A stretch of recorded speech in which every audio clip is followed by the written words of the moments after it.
Hey all, Heretic today with another Hearthstone Battlegrounds Players Guide. Today let's talk about someone with absolutely no concern for others. Say my name. Could you kill something? Fall. There they are. Today, let's talk about Teron Gorefiend. Let's talk about them and the minions they use and how we can make this hero work. First, let's talk about their hero power, Rapid Reanimation. This costs 0 gold and reads, choose a friendly minion, start of combat, destroy it. Once you have space, resummon an exact copy. What this means is the minion that you chose to hero powered is going to come back exactly as it was before once there's room for it. So if you say target a minion with Reborn, it's going to die. The Reborn version of it's going to come back. Your board is full, but the moment another spot opens up, the original copy, yes, with all of its enchantments, its spellcraft, its blood gems, the pre-reborn state, so it still has Reborn, is going to slide onto your board. That's disgusting. At free, the fact that you can control what the order that they come in is going to be major value in the later game as you start getting these more valuable minions with better and better death rattles. And in the early game, at the very least, you could use it to do something simple like give you an extra blood gem or a coin. Maybe you only have a couple minions that summon a little tiny minion that's no longer valuable because now you're in the mid game more. At the very least, you're getting a blood gem or a coin out of it. Maybe it's extra horsepower for your revenge minions. There is a lot to be said about this hero power being free.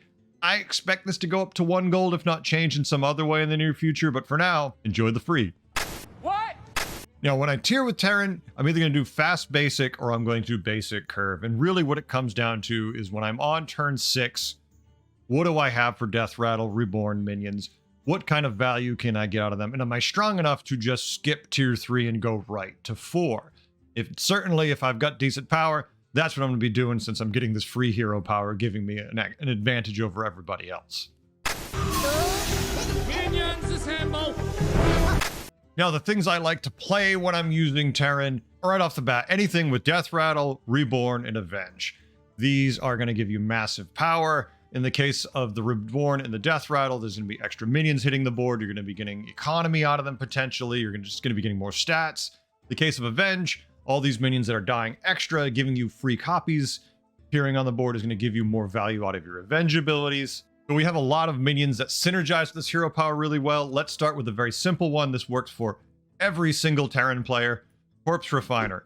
Hey, every time 4 minions die, this thing is worth an extra gold when you sell it. Well, you're going to be beating death rattles in the early game that summon extra minions, reborn minions that summon extra minions. Put them out there, hero power them, and you've already got your first charge on the way to start giving you free gold for the Corpse Refiner.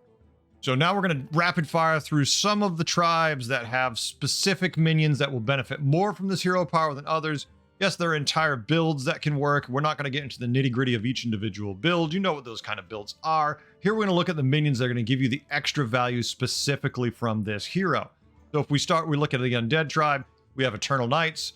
Well, guess what? You get Eternal Knight on turn 3, you play it, you hero power, it's already starting to buff itself. Of course, it's going to die. Now it's buffing itself more.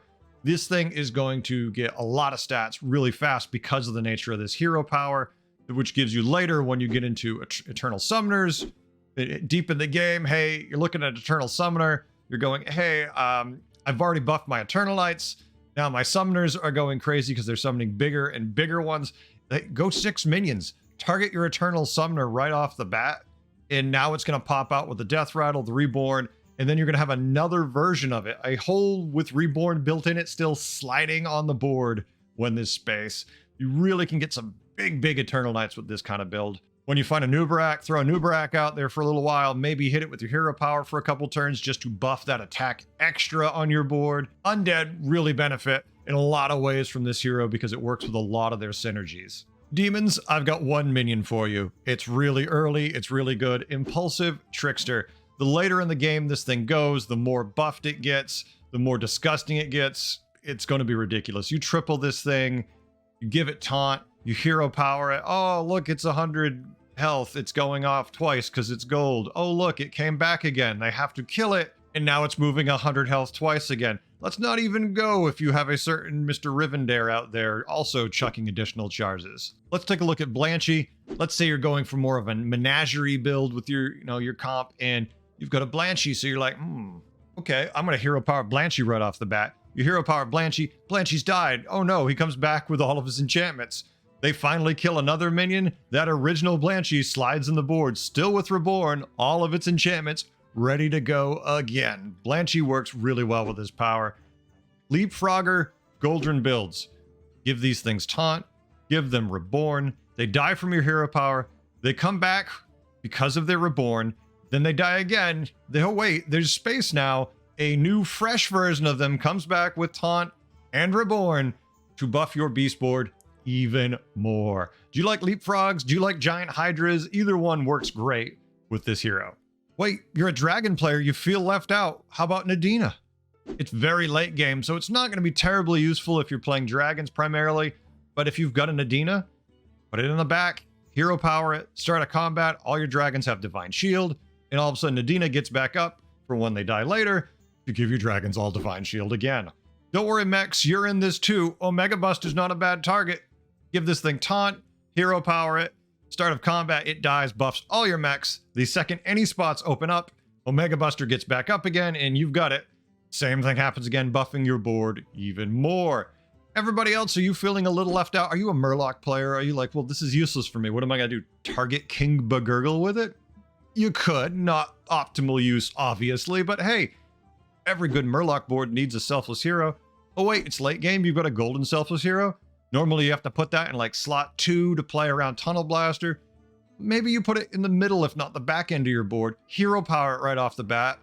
All of a sudden you've got Divine Shields floating around. Now you've got your Selfless Hero sitting in the back, ready to be used again. This hero can work with essentially any build and any tribe. True, it does shine more with, beasts and undead, but it can work with a lot of different things. You just need to find a Death Rattle Reborn to make it fly. Strategery. Now, when it comes to countering Teron, it's a normal game of Battlegrounds. That being said, the later the game goes, the more likely they're going to have that much more power. They're going to find those key death rattles. They're going to put together the build that's going to be very, very hard for you to beat unless you can get the perfect counter lined up for it. So if it's starting to look to the late game and you see that you're playing a Teron in the top 3, top 4, maybe consider just starting to buy those counter pieces immediately for them. Overall, Teron is a nasty hero with some serious potential to win games the later they go. The fact that their hero power essentially gives them an 8th minion in that late game is very tough to beat.